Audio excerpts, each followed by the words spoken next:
This HOA citation may look like a routine notice, a few stacked boxes, a supposed violation of neighborhood visual standards.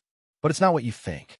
Because when Karen taped that warning to my garage door, wagged her clipboard at me in front of my neighbors, and threatened to report me for noncompliance, she had no clue who she was talking to.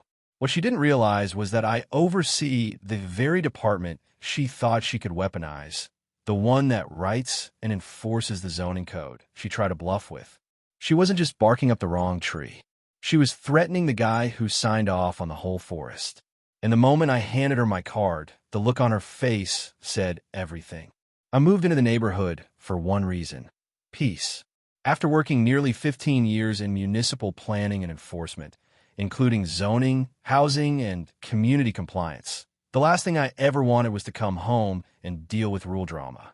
I see it all day. Fights over hedges an inch too high, unapproved paint colors, neighbors who weaponize the rulebook like it's a sword rather than a shared standard. I've seen the ugliest side of what people will do with a little power and a lot of insecurity. That's why when I bought the house on Windmill Glen Drive, I purposely chose a neighborhood with a light HOA footprint. Nothing invasive, just enough to keep the landscaping clean, the sidewalks plowed, and the trash bins from becoming lawn ornaments. The house itself was modest, 2 stories, brick front, fenced backyard. Nothing flashy, but solid. Functional. I wasn't looking to impress anyone. I just wanted space. Space to decompress. Space to work on long-term projects. Space where no one cared if a box sat on my porch for a day before I had time to bring it in. And for a while, that's exactly what I got. I work in what most people would consider dry government, municipal infrastructure oversight. Specifically, I lead a team that handles code enforcement audits, reviews zoning violation appeals, and updates residential land use policy. You'd be surprised how much power gets tucked into that stack of code books the average homeowner never bothers to read. But despite the authority of the position, I never wore it on my sleeve. I didn't tell neighbors what I did. I didn't flash a badge or quote ordinance numbers at block parties. In fact, most people assumed I worked in IT. I let them think that. It kept things simple. My schedule was demanding. Site inspections during the day, evening briefings at City Hall, sometimes a surprise meeting with the mayor's staff. It meant I didn't always get to my mail on time. Sometimes packages piled up for a day or two, especially if I had bulk office supplies or field tools delivered. Still, I kept the porch neat. Nothing leaking, nothing open, just cardboard boxes stacked to the side. Organized. I figured as long as I kept to myself and didn't make a mess, no one would care. I was wrong. Enter Karen. She lived 4 doors down, across the street. Her house had been the first in the development. An original owner. Perfect shrubs, color-matched planters, solar-lit sidewalk stones in exact spacing. She always wore a wide visor when she walked her dog, and she always had something to say, even if it was just a passive-aggressive wave when she saw something out of place. She'd been president of the HOA for years. Everyone knew it. You could tell not just by the way she signed the meeting flyers, in cursive with president underlined, but by the way she walked. That tight, stiff kind of posture only people with imagined authority carry. Clipboard in hand, smile on her face, and a full report of your sins written by the time she hit your driveway. Still, we had never had a direct conflict. She had waved. I had nodded. That was it. Until the boxes showed up. That week had been heavier than usual. I had a set of surveyor's tools delivered from a specialty vendor, bulky packaging. Then came a case of inspection flags, a couple of marked-up zoning books, and a new office chair I hadn't unpacked yet. All of it showed up within 3 days. I didn't have time to sort it immediately, but I stacked it neatly in the corner of the porch. That Friday, I came home to a surprise. A laminated warning. Not an official city document, not even a legitimate citation, just a printed notice that said, "You are in violation of HOA Code Section 3B, excessive and visible storage. Please remove all items from front-facing areas. Future noncompliance may result in fines." And at the bottom, Karen R., HOA President. No date, no seal, just a signature, some bolded words, and a threat dressed up as policy. I took a breath. It wasn't the first time I'd seen fake citations. It was, however, The first one I'd received personally. I could have laughed it off, thrown it away, but I knew how these things go. If I ignored it, she'd escalate. If I pushed back too hard, she'd escalate faster. And if she thought I was just another name on her clipboard, she'd walk all over me, and eventually others too. Still, I didn't act right away. I waited, because I wanted to see how far she'd take it. 2 days later, the boxes were still there, now covered by a plastic tarp in case of rain. The next morning, I found another note, this time in bold red font. Second notice. This property remains in violation. Final warning before board action. There was no board. She was the board. And that's when I knew. Karen wasn't just nitpicking. She was trying to intimidate me. She didn't know who I was, and clearly hadn't bothered to check. She just assumed that because I hadn't said anything, I was weak, uninformed, passive.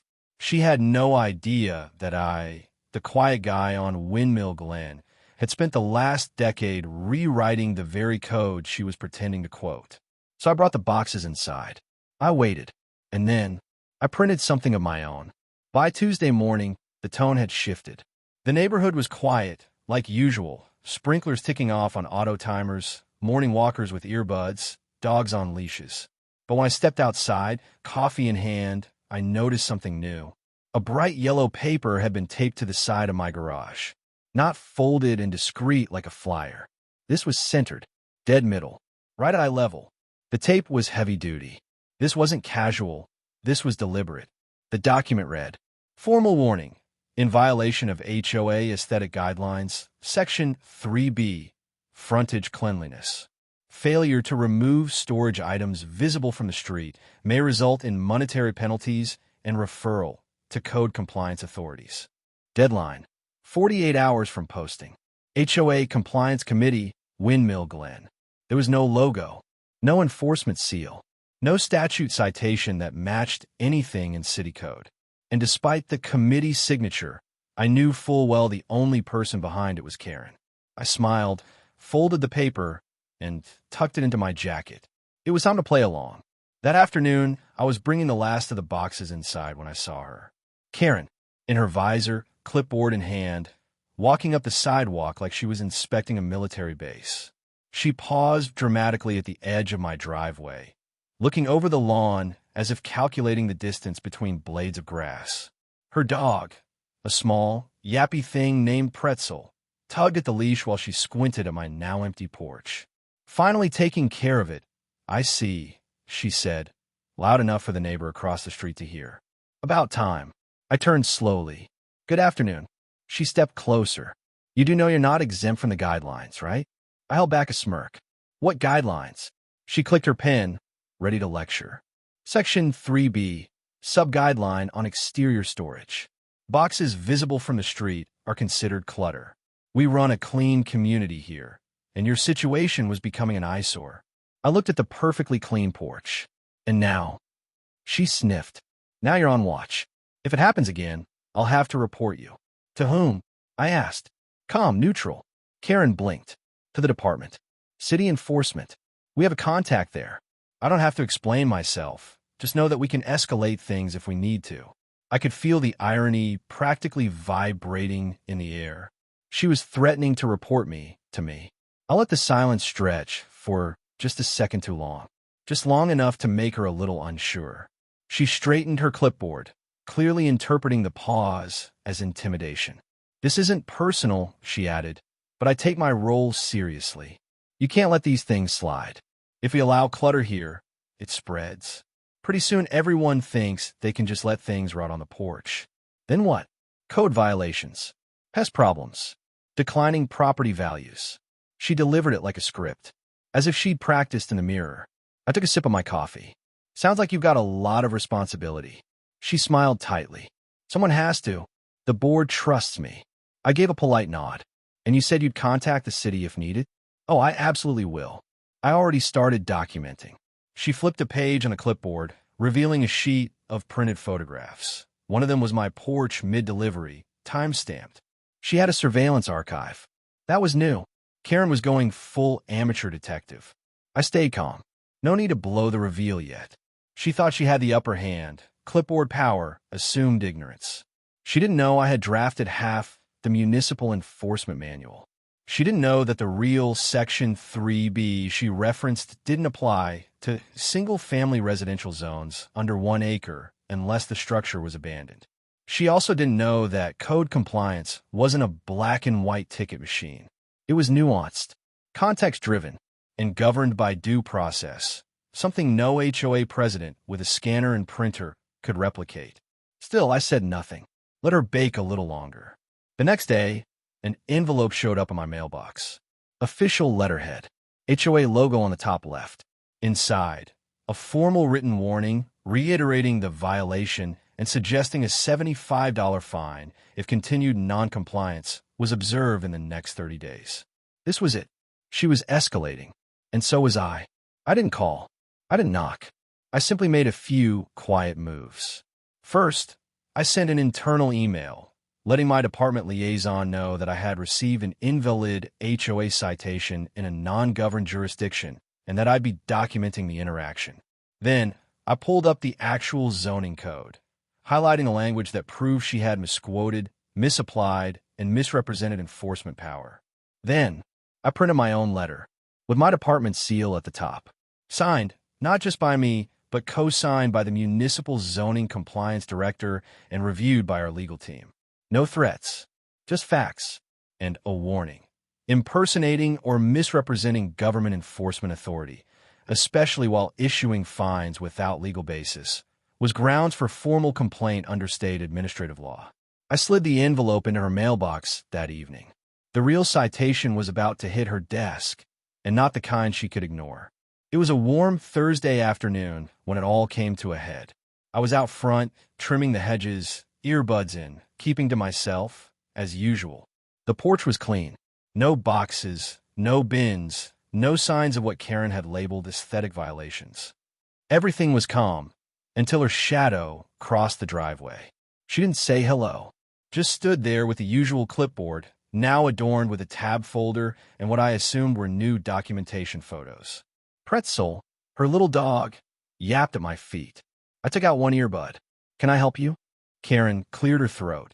"I need to inform you that your recent disregard of the HOA citation has now been recorded as non-compliant." She said it like she was quoting a statute, but the words were meaningless. No legal framing, no actual language from municipal code. I let her speak. Let her finish the whole performance. She continued, "Because you haven't formally responded to the written notices, the matter will be referred to city enforcement. We've flagged your address for further inspection, and it's likely you'll be contacted by someone from code compliance." The irony hit harder than expected. She genuinely thought she was threatening me with my own job. That's when I nodded slowly, dusted my gloves off, and pulled a folder from my porch bench. The seal of the city of Brookline stamped clean across the top. She noticed it immediately. Her eyes flicked to the emblem like a reflex. I opened it calmly. "Actually, I've already reviewed your notices, Karen, and I thought it was time we had a professional conversation." She tilted her head. "Excuse me." I smiled politely. "I'm the Director of Housing and Code Enforcement for Brookline County, the same department you've been threatening to report me to, which means the fake citations you've posted, the misquoted code, and the threats of fines. They're not just wrong, they're potentially illegal." Silence. For the first time since I moved in, Karen didn't have a response ready. I handed her a copy of the city ordinance, the real Section 3B from our residential code book, complete with highlighting, notes, and a post-it that read, "Page 17, for your future reference." She looked down at the document, then up at me. That's not what I was told by the committee," she said, faltering. "There is no committee," I replied flat. "It's just you, and you've been issuing citations with no legal basis, which, under Municipal Statute 12.11, constitutes a misrepresentation of authority and carries a fine of up to $1,000 if you continue after formal warning." Behind her, I noticed two neighbors had stopped watering their lawn. Another had paused her jog. The street was watching, and I wasn't whispering. Karen's eyes darted between the paperwork and the growing audience. Her face began to shift, red rising to her cheeks, fingers tightening on the clipboard. "I was just trying to maintain standards," she muttered. I nodded. And that would have been fine if you'd stuck to your HOA property. But my home isn't under HOA jurisdiction. It's exempt under the non-participating clause filed by the developer in 2012. You can't govern what you don't own, and you definitely can't issue fines for something the city itself doesn't consider a violation. She looked like a balloon with the air leaking out, still standing, still technically upright, but wobbling under the weight of her own deflation. I didn't mean to. I thought. You assumed. I cut in. And now the board knows. Because I forwarded every notice you gave me to your own compliance contact, who, by the way, replied with a statement confirming you're not authorized to issue disciplinary warnings without full board approval. Another pause. Another set of footsteps behind her. This time, Mr. and Mrs. Delgado from 2 houses down. They walked over slowly, arms folded, clearly having overheard the last few minutes. Karen turned slightly, realizing her audience wasn't just a couple neighbors. It was now a full-on HOA cross-section, and none of them looked impressed. Mrs. Delgado spoke first. "Wait, your house isn't under the HOA?" "Nope," I said. "I opted out at purchase. Legally exempt. And even if it wasn't, the codes Karen's been referencing are completely fabricated. Not one of them matches our municipal enforcement guidelines." Mr. Delgado frowned. "Karen, you told us we had to remove our porch chairs, or we'd be fined." Karen sputtered. Well, they were faded. It affects curb appeal." I held up another ordinance copy. "No regulation on chair color or fabric condition exists in Brookline enforcement or in your original HOA charter." "I would know. I helped review it 5 years ago." Another round of silence. Then Mrs. Delgado asked quietly, "How many of these warnings were made up?" Karen turned, muttered something about needing to walk the dog, and started retreating down the sidewalk. But the street had already shifted. Within the hour, I received a text from one of the HOA board members. Apparently, Karen's unilateral enforcement activity was being reviewed. By the next board meeting, she was asked to step down from the compliance role. No formal announcement, no apology, just a quiet reshuffling in an even quieter neighborhood. People started nodding more when I walked by. Some waved. A few even came up to ask about their own violations, which I was more than happy to clarify in the friendliest, most non-official way possible. As for Karen, she avoided me after that. Never made eye contact. Not when she walked pretzel. Not when she collected her mail. Not even when she passed my house, now decorated with a new doormat that read, "Rules are great," when you actually read them. In the days that followed the reveal, a noticeable silence settled over the neighborhood. It wasn't awkward. It was peaceful, the kind of quiet that only comes after a long bout of artificial tension finally releases. Karen, who used to do her morning patrols like a suburban general, had suddenly vanished from her self-appointed rounds. Her visor was nowhere in sight. Her clipboard? Gone.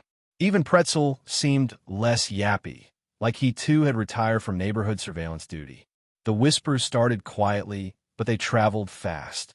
Neighbors who had once been too nervous to push back now had the clarity and the receipts to understand what had actually been going on. It turned out I wasn't the only one who'd received one of Karen's compliance notices. Over the next week, I heard from no less than 6 homeowners. One had been threatened over his garage color, a color approved in the original HOA palette. Another was told to hide her patio wind chimes, citing noise pollution, even though the decibel reading Karen quoted was fictional. Someone else had been warned for hanging laundry on a side fence, entirely on private property, entirely legal. The pattern was now impossible to ignore. Karen had created her own fiefdom, a world where she decided what was acceptable, and no one had questioned her because, well, no one thought they had the right to. Until now. Then came the HOA board's official response. One evening, I received a formal email marked Community Notice, HOA Policy Review. In it, the board announced that they had consulted with the City of Brookline's Housing and Code Enforcement Department, my department, and would be conducting a complete internal review of their enforcement procedures, past citations, and leadership structure. The tone was neutral, professional, but underneath it, I could hear the quiet panic of a group realizing they'd been represented, loudly and poorly, by someone with more ego than accuracy. A week later, the board invited a city liaison to attend their monthly meeting. I didn't go. I didn't need to. I had already made my point. But word got around quickly. The liaison had brought in actual municipal guidelines, did a walkthrough of what HOAs could and couldn't do under county and state law, and answered every question residents asked. Turns out most people didn't want to break rules. They just wanted to know what the rules really were. Karen was there, but she didn't speak. She sat in the back, quiet, head low. When the liaison discussed the risks of misrepresentation of enforcement authority and potential personal liability, some people turned in their seats to glance at her. Not out of cruelty, just out of a collective realization. We trusted the wrong voice for too long. The next day, I opened my mailbox to find something unexpected, a handwritten note. Thanks for standing up when the rest of us were too unsure. That clipboard scared a lot of people. It's nice to know someone was actually watching the watchers. SG 219 Southview Lane. It wasn't dramatic. It wasn't public. But it meant something. Soon after, I got nods from folks I'd never spoken to. A man I hadn't met waved as he pushed his mower past my driveway. The couple who always seemed nervous crossing the sidewalk now smiled and said good morning. One evening, I saw a small group of residents meeting near the community garden.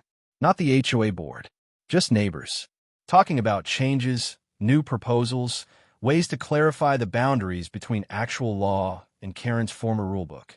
Someone even brought a printed copy of the real Brookline Code Manual, highlighted and dog-eared. It was exactly what reform looked like.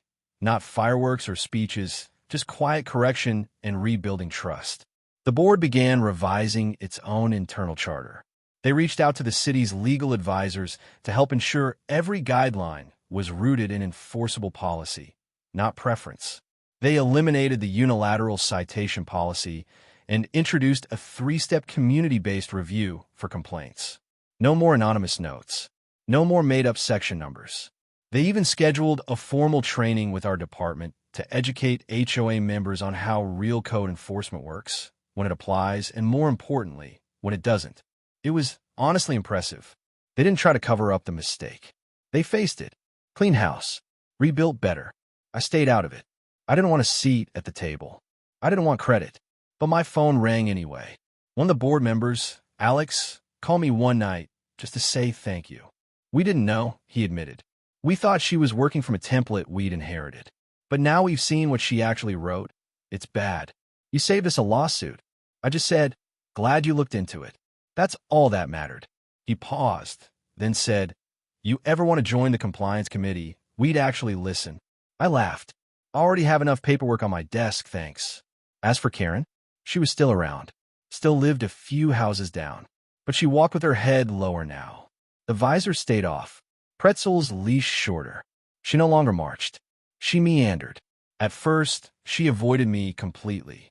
But then, one Saturday, we crossed paths. I was unloading groceries. She was on the sidewalk. She stopped. For a second, I thought she might keep walking. But she didn't. I got your letter, she said. I nodded. I know. Karen looked down at Pretzel. I meant well. I just went too far. You did, I said plainly. But the board's fixing it. That's what counts. She gave a small nod, then turned to go. Right before she did, she added, I didn't know who you were. I know, I replied. No more words, just a quiet understanding. And just like that, the neighborhood wasn't ruled by fear anymore. Not by fake citations. Not by empty threats. Just by facts. By clarity. By a community finally educated enough to tell the difference between a clipboard and a badge. In the weeks that followed the fallout, things settled. Not in the sense of sweeping reform or dramatic declarations, but in the small, steady way that real peace returns, gradually and without needing a spotlight. Karen stopped handing out warnings. The clipboard disappeared entirely. Pretzel still walked the same loop, but now without pause in front of anyone's yard. No photos were snapped. No muttered comments about decor violations or package clutter. Just a quiet stroll. Civil. Unremarkable. And honestly, that was enough. For the first time since I moved into the neighborhood, I didn't feel like I had to brace myself every time I saw a white HOA envelope. I didn't wonder if someone would raise eyebrows at my delivery boxes. I didn't flinch when a neighbor glanced at my driveway. I just lived, and the boxes kept coming, as they always had. Supplies, work tools, equipment, books. They arrived. I brought them in when I could. No one said a word. Then one afternoon, I got a knock on the door. It wasn't Karen. It was a teenager from 3 houses down, James, I think. One of the neighborhood kids who used to ride past on bikes, always slowing near my porch to glance at the pile of brown cardboard mysteries. He looked nervous. He said, my mom said I should ask you before we start a new compost bin in our backyard. She said you might know the right measurements and stuff. Like code stuff. I smiled. Yeah, I can help you with that. His eyes lit up. Awesome. I told her you're like the ordnance guy. I laughed. That's one way to put it. Word spread faster than I expected. Within a few days, I got a couple more knocks. Questions about fences, setbacks, paint colors. Not in a panicked way, just curiosity. People genuinely wanted to do things right. Not once did I flash a badge or mention my title. I just gave them the real rules, printed clean, no threats, no fines, just facts. Then the board reached out. This time, it wasn't to ask for proof or clarification. It was an invitation. Would I be willing to advise on future HOA policy drafting? Not as an enforcer, just as someone who knew how the system worked and wouldn't twist it for personal control. I said I'd think about it. Truth be told, I already felt I'd done my part. But the offer, made with respect, said more than any formal letter ever could. They didn't fear me. They trusted me. And trust was exactly what had been missing when Karen ruled with her paperwork crown. One evening, I walked out to bring in a delivery, 2 boxes stacked just where they always were. A small group of kids on scooters rolled by. One of them nudged the other and whispered, not all that quietly, "Hey, that's the ordnance guy." The other grinned. "Yeah, but he's cool." And they kept riding. I stood there for a second, smiling, looking out over a neighborhood that had finally found its balance. Not because of force, not because of fear, but because the truth had outlasted the fiction. And sometimes, that's all it takes. If someone tries to scare you with rules they don't even understand, just smile and remind them you don't have to argue when you're the one who wrote the manual. See, intimidation only works when people feel powerless. When they think the clipboard means authority. When they hear violation and assume guilt instead of checking the facts. But the moment you show them that the law isn't just a rumor, that it's printed, signed, and in your drawer with the city seal on top, everything changes. Karen thought a made-up warning and a scowl could bend the truth. She didn't expect her bluff to land at the feet of the guy who runs the rulebook. And the best part? I didn't need to yell. I didn't slam doors or make threats. I just handed over a real citation, one she couldn't argue with, and let her own actions speak louder than anything else. Because sometimes the best response to intimidation is a business card with your department's emblem on it and a quiet reminder. You don't enforce the rules to win arguments. You enforce them to keep things fair. And no HOA queen with a clipboard gets to rewrite that.